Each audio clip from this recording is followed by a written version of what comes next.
Hello, Study Mums. Welcome to another episode of the Study Mums Pathways to Success podcast, the podcast helping mums achieve their study goals faster, easier, and with less stress. I'm your host, Susie Phillips, and you are joining me for episode 14.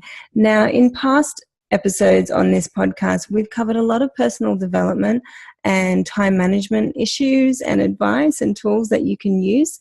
Today, we're going to dive a little bit deeper into choosing the right course for you, and also choosing the right course provider, which is, the next step in the process, where when you start your study journey, you don't want any hidden surprises to pop up and derail your study journey. So basically, we're going to cover 10 really important questions to ask your course provider. Whether you're going through a college or a university, you can ask your course advisor these questions and get the answers to really clarify what your study journey is going to be like.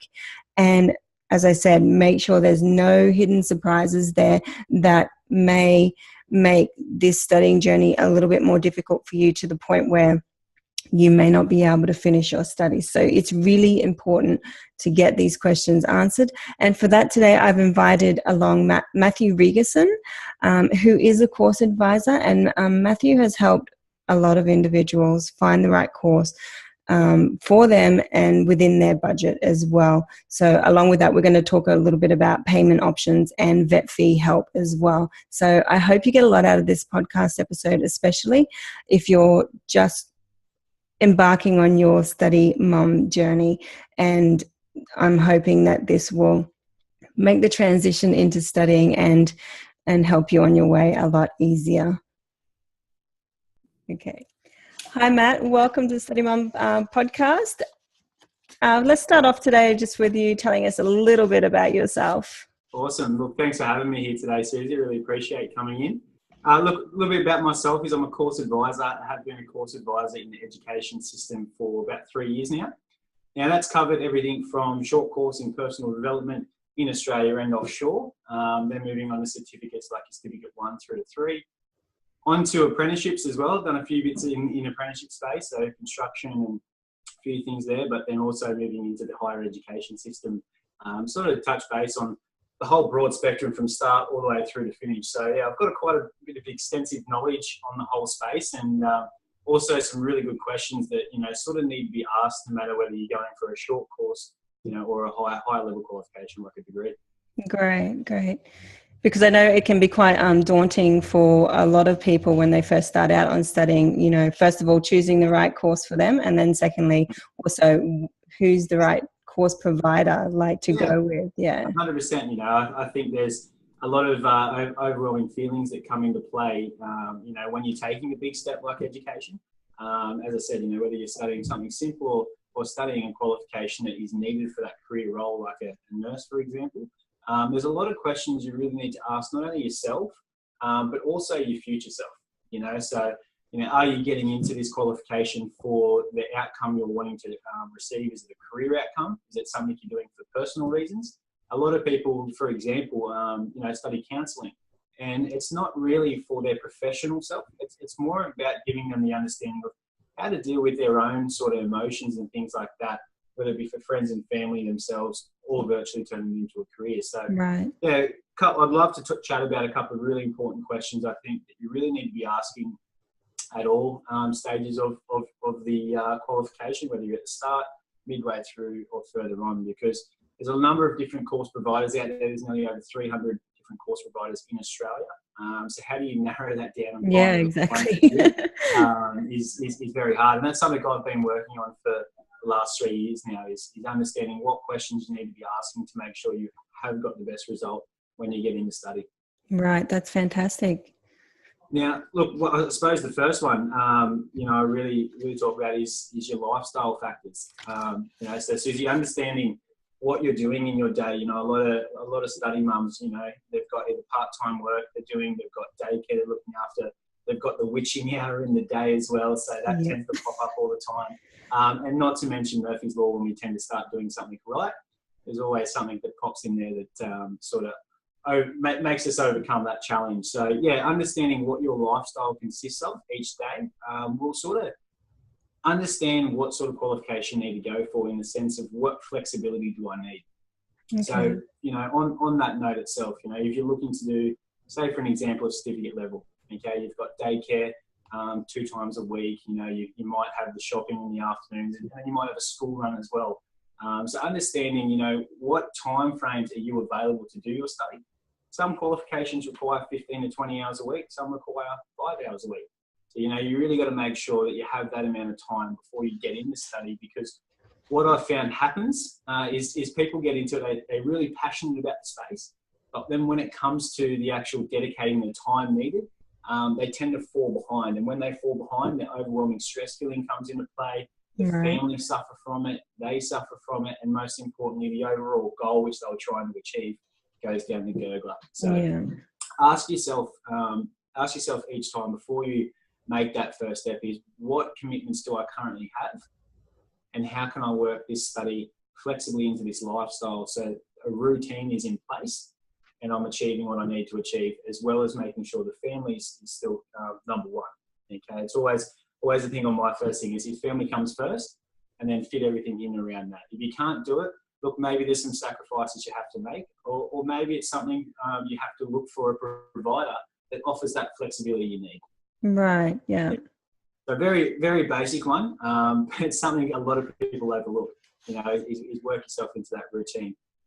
Another big one is, what have you done in your past? A lot of mothers, a lot of people as well, not just mothers, they've done some study, whether it's school or, 16 years of age, they've gone out and they've done some business admin work with their family, friends, job role, things like that. You may be a volunteer somewhere helping out the community. So always look at what you've previously done and how can you build on that knowledge and skill sets you've developed to move into the next spot. So if you're looking for a qualification, say for example around community services, and you've done some volunteer work, whether it be for a church, volunteer work for a youth centre or something like that, a PCYC, you may have options available for RPL or recognition of prior learning, or even credit transfers if you've done some study at high school or just out of high school. So yeah, see what you've done previously and how you can build on that, because it's time that you've spent developing something.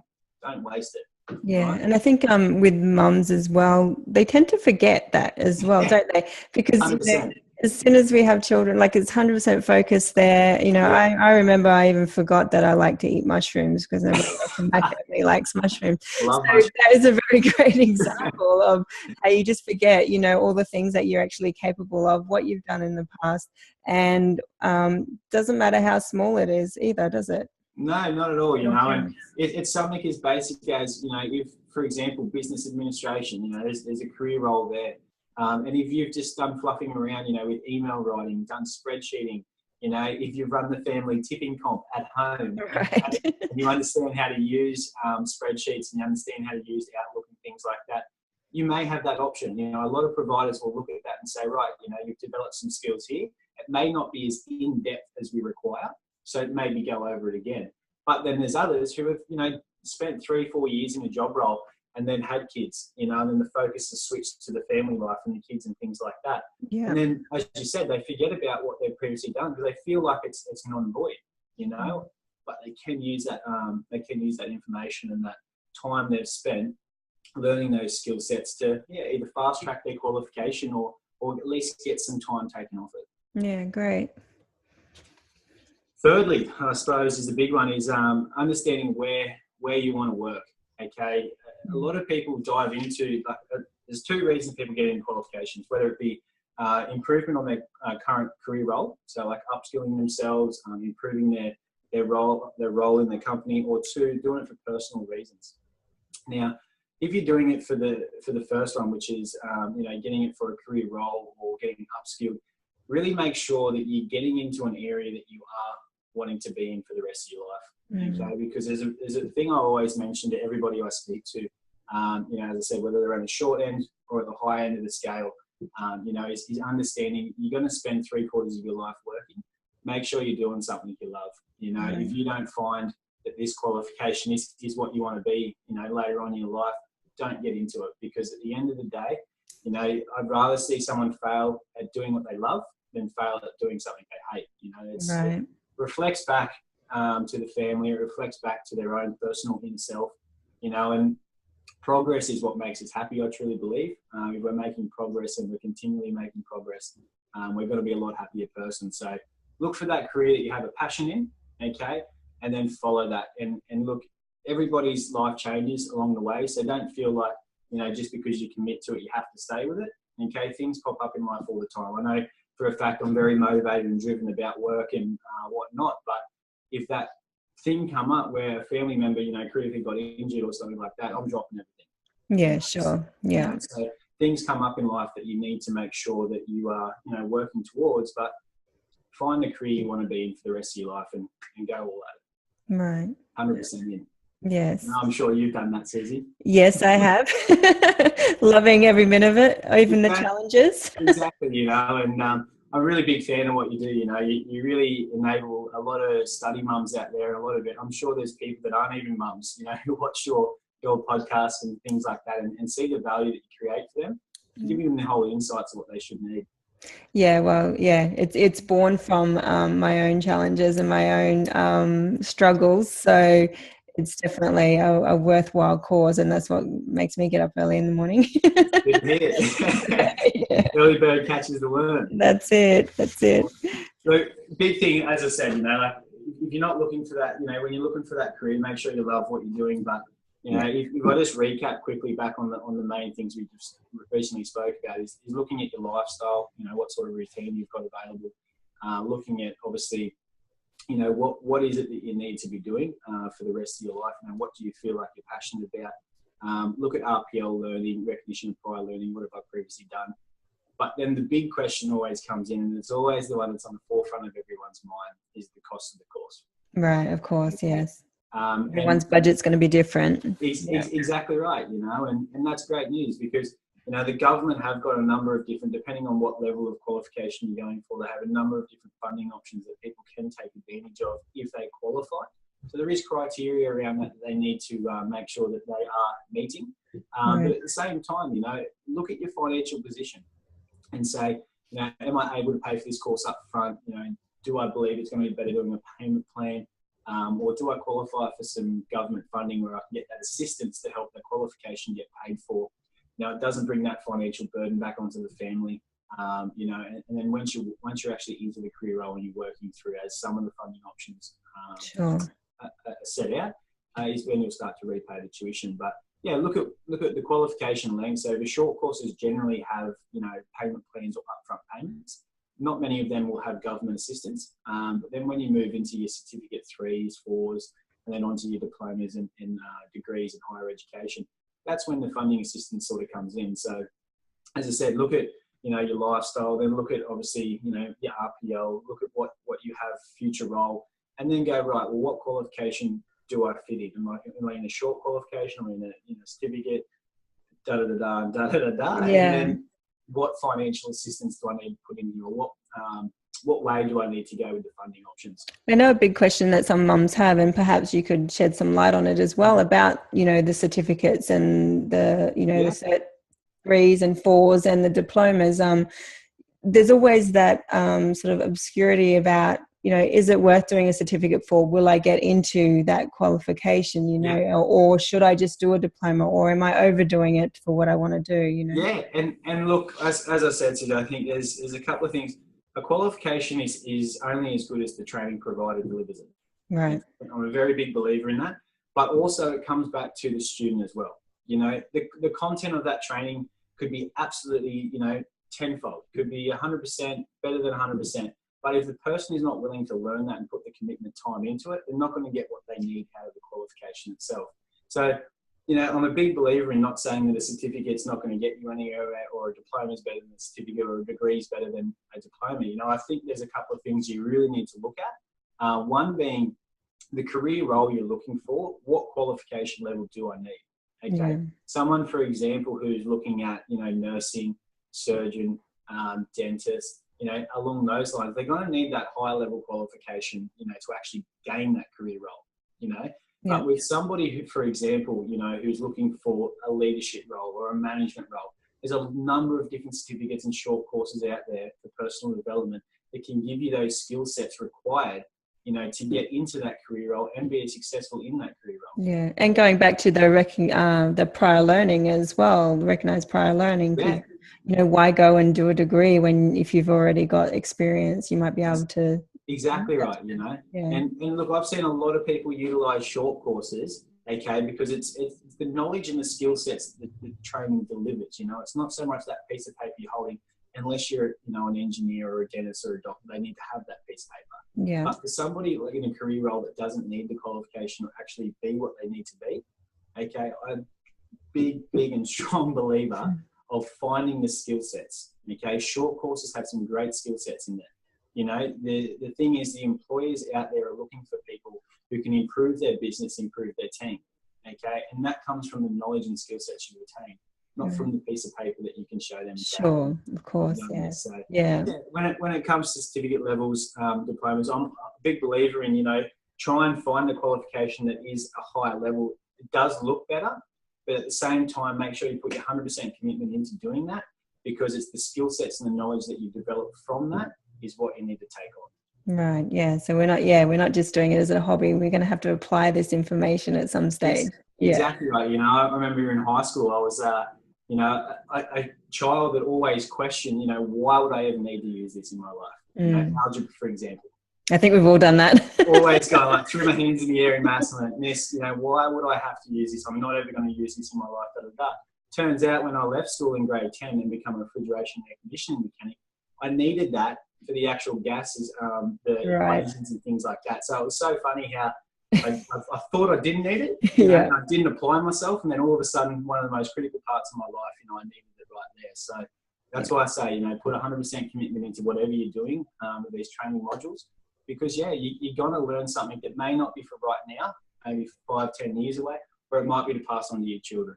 And these certificates or diplomas, they can be stepping stones also for depending on what your study goals are. Yeah, definitely. I've had many students that I've spoken to that are looking, come straight out of high school, gone into a certificate level qualification at school. They did a school certificate and then moved into whether it was, I think one of them was community services, and then she went into youth work when she left.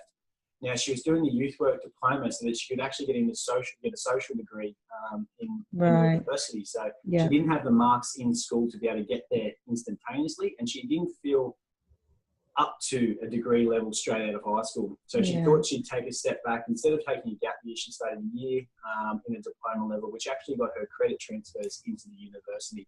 Now, when you look at doing something like that, Susie, I totally recommend speaking to the course advisor, someone like myself, for that training provider first to make sure that is possible, because some RTOs or colleges don't actually offer that stepping stone ability to get the credit transfers. So that's great. Yeah, great advice. Thanks, Matt. Anytime. Another question really is the qualification time length. How long do you actually have, are you wanting to do work in the same time? It's a big thing, understanding, a lot of mothers, whether they have kids at daycare or they're at home still, how long am I going to be able to apply myself, and what's coming up? Because, your children may be 1 or 2 years of age and the qualification goes to 18 months to 2 years. What's happening in those next 2 years in your children's life, your family's life, that you have to make sure you bring into to your questions you ask yourself. Very important. Yeah. You started talking about, your payment options, whether, you pay up front, part-time, or whether you get government funded. Can we talk a little bit more about the government funded? Because that is a little bit confusing sometimes and you said that you need to qualify for that. What does that mean? What do you need to qualify for? Okay, so depending on what funding stream you're looking at, I'll give you a very brief example here on a funding stream in particular, which is called Vet Fee Help. Now, the Vet Fee Help loan, as I said, is a loan, okay? So it is something that you will be required to pay back. The way they've set it up, and the reason the government have set this up, is for people to be able to get into these qualifications to obtain that career role they're looking for without that financial burden up front. A lot of people, do not have the money set aside, or let alone being able to build that money up with what the family's got going on and things like that. I know my family couldn't when I was a young fellow anyway. So I'm a big believer in it's a very positive thing, but they do have requirements, obviously, and criteria to be able to access that funding. And a couple of those criteria are simply you do have to be an Australian citizen or a permanent resident humanitarian visa holder. Okay, so you can't be a New Zealand citizen, or you can't have come from another country, land in Australia, and just go and look and want to apply. Okay, for the funding, there is requirements there. Some courses also make sure that you are over the age of 18. If not, you will have parental consent. So your parents will have to sign off on the actual the loan itself. Right. Now, the threshold figure, as I mentioned, you won't be required to pay anything back until you earn over a certain threshold. It gets that financial burden off. So the qualification funding stream doesn't have any upfront costs, but they do have a 20% establishment fee added onto your course tuition. So, for example, if your course tuition was $10,000, they would add 20% on top of that $10,000 as an establishment fee. So your total course tuition loan that you will be paying back once you earn above the threshold will be $12,000. Right. Okay, so the threshold figure currently from 2016 2017 is $54,869. Alrighty, so once you reach above that threshold, you'll start to required to pay your tuition back. And it works off increments. It can get a little bit difficult. So it goes 4%, 5%, 6%, 8%. And that's of your total income. So if you $60,000, you're looking at 4%. If you go to 70,000, you're maybe looking at 6%. Okay. And that's it. But it comes out of your tax. So rough example, if you got into a qualification that was that $12,000 mark, okay, and then 2 years later, you actually got into the career, and that first year you were in there, it come the end of the tax year, and you'd earned $55,000 for the year, you would be over the threshold figure. So you'll roughly be paying about $40 per week on top of your tax. So your accountant in the company will add that additional money into your tax. That goes to the ATO, and they actually take that off your tuition fees that is on the government there. So right. Yeah. And is there somewhere that people can go and maybe download a booklet or some extra information? Yeah, definitely. Jump on training.gov.au. Okay, we might put this in this Study Mum show notes. Yeah. Please do. There's a Study Assistant website as well, where you can go and get all the information. That's just one of many different funding streams. The best thing I love about that one is, if, for example, like my sister who's went through the vet fee funding, and then she's in childcare. So she was out of her qualification for 3 years, and then she started earning the threshold figure. So that once she got the threshold figure, she started paying it back for that 12 months. Then the following year, she had her child, and she's like, look, I'm not working this year, maternity leave, da-da-da-da. Yeah. So she didn't actually earn above the threshold the following year. So she wasn't actually required to pay it back. Okay. To break it back simpler, it's only the years you're earning above the threshold are the years you'll be required to pay it back. Okay. And so if somebody's on, say, like single mums, for example, if they're on Centrelink payments and things like that, do they qualify for this kind of thing? Depending, you do have to look at your training provider. They qualify for the funding stream 100%, as long as they fit those criteria I mentioned before about Australian citizen, okay, as well. That's the most important part. Always ask that question, okay? But then also you've got the ability to be able to, I think it's classed as a full-time study program if you're looking at something that's between 15 to 25 hours per week. Right. Anybody who's on those benefit payments, you won't get slashed, you're still being able to go through, but I always recommend speak to your case provider or your case manager before applying for the qualification to make sure that nothing's going to get affected on your funds coming right. through. Okay, family comes first, as I mentioned. Yeah, and I think there may be some requirements for the type of courses and things that are, Yeah, so there's, and if you look back, like that's for diploma level. If you look at certificate level qualifications, 1, 2, 3, or 4, there is different funding available in certain states. So a lot of the states are governed in the certificate levels. They'll have different funding streams in different states. So jump on that same website at studyassist.com.au and go through there and have a look at all the different funding options available and work out which one's best for you. Okay, great. So on that note, we've decided on a course. We feel like we're passionate about it. We've found a particular course provider. And we want to just jump into it, but there are some important questions that we should be asking first, isn't it? So we don't get any nasty surprises. Jump through reviews. Big thing is go through reviews as well. Look at the training provider, what other students have said about them, because at the same point, they've been in the position you're currently in. Yeah. And our Study Mum closed group is a fantastic place for that too. If other mums are studying and you want to know, then yeah, definitely. Yeah. You know, I think a good thing is reach out to the people who have been in it, and reach out to the people who are currently going through it. You know, create a community. Everyone's open and willing to talk about their experiences, whether good or bad. Okay, I think it's a big thing to really reach out and ask those people. I talk to people, just students, every day. You know, so I get a good understanding of what their fears are, what their understanding is, what real questions they're asking, and over the last 3 years, I've been able to establish a sort of a system that I go from start A to start B to make sure this person is, got the right information, but not only that, they're on the right pathway, because there's no point someone, they come to me and they say, Matt, I want to study a degree in this and that. And I'm like, okay. And then we start talking about, the different, what they want to actually do in the next 3 to 5 years. What have they previously done? What's their passions? What's their personality type? Because someone who's very emotional isn't going to suit an accountant. Right. Okay? That's a very logical job role. So, it's chatting to these people, you tend to find out that, hey, look, they're not even in the right course, in the sense of they're not going down the right pathway to where they want to be.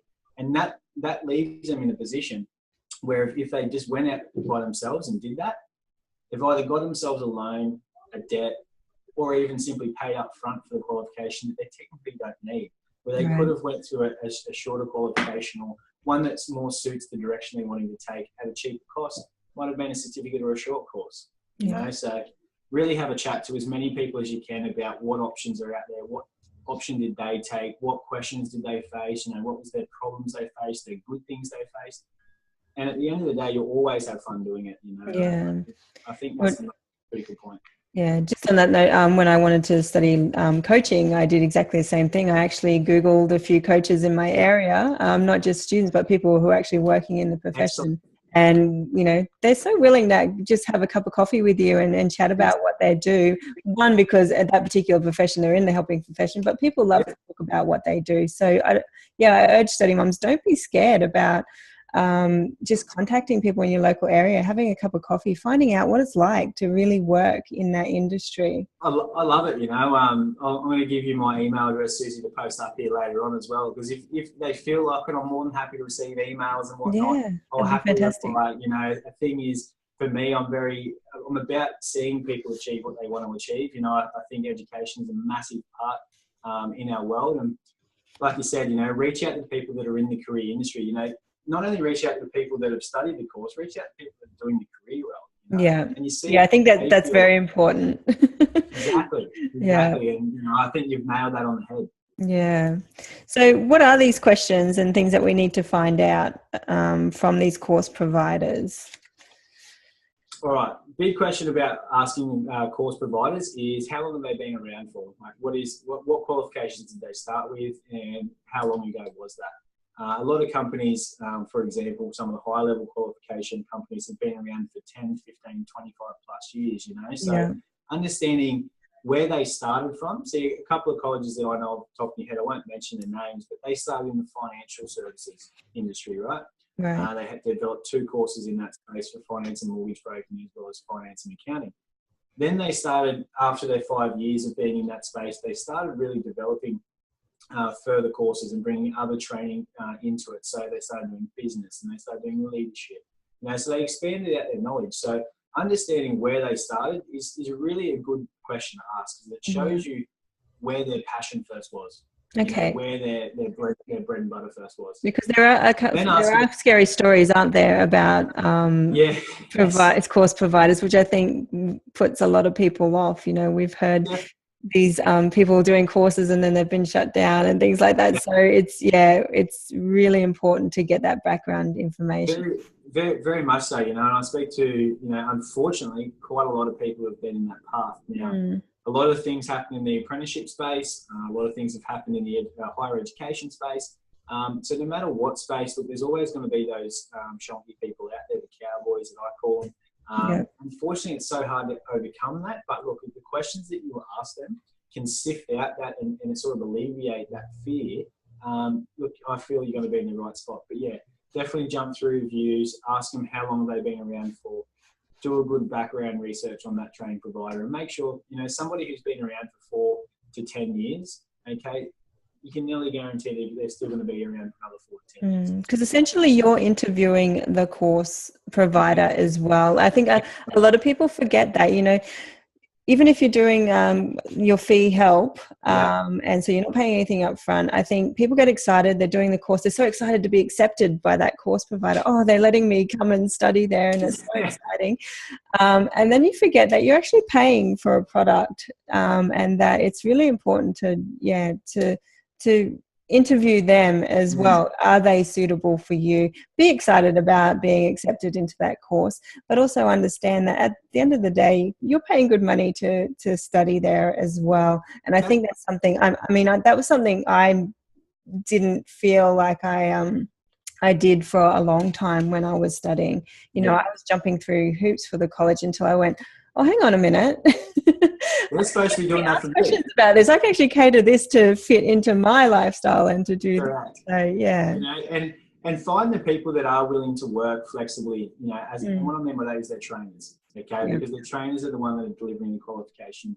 They're the ones that are going to be giving you the information. They're the ones that are going to be helping you progress through. So a lot of things I always look for is how long are your trainers available and what's the different type of communication that you can have between you and yourself and the trainer.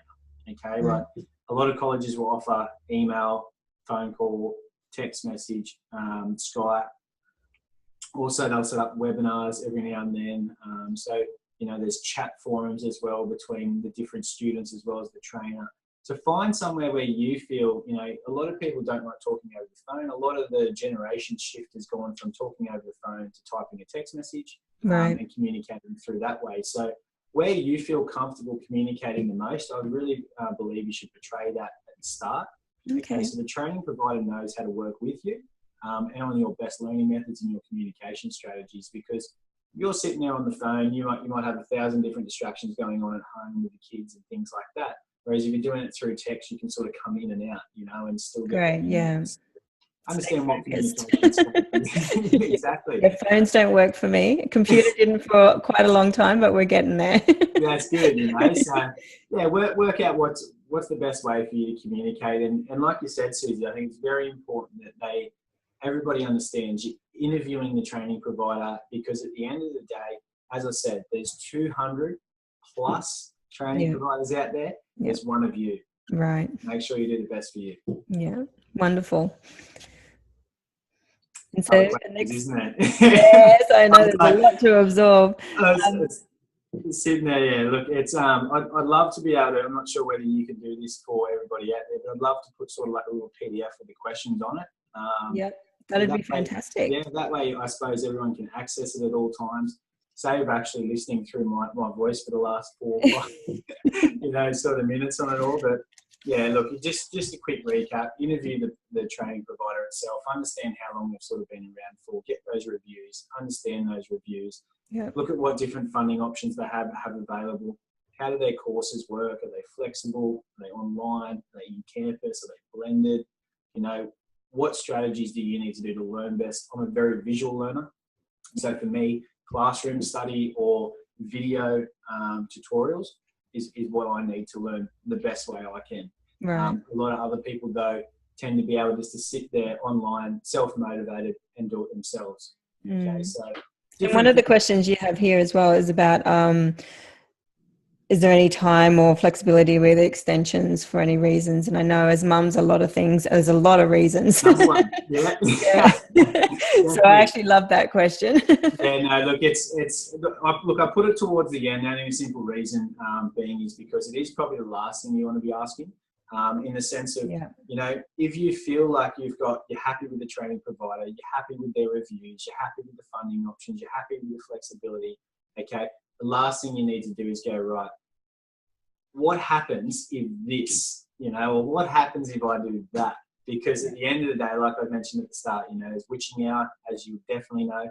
A lot of the people listening would understand things pop up every now and then with family and kids and things like that. So yeah, look, ask the college or the training provider, what extensions do you have? A lot of the extensions are sort of outlined for, certificate 4 through to higher level education. The short courses you can sort of pick up at any time. So there's no real big issue there.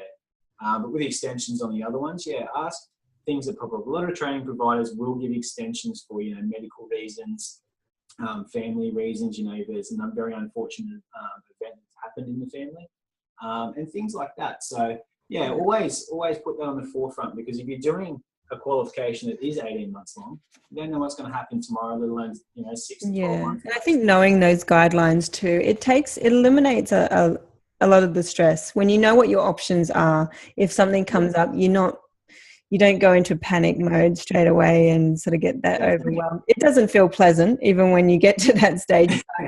It can alleviate that a little bit by knowing upfront exactly what your options are, so that you can work within that, broad range, and I guess at the end of the day, I've seen it happen many times, and this simple question can eliminate that.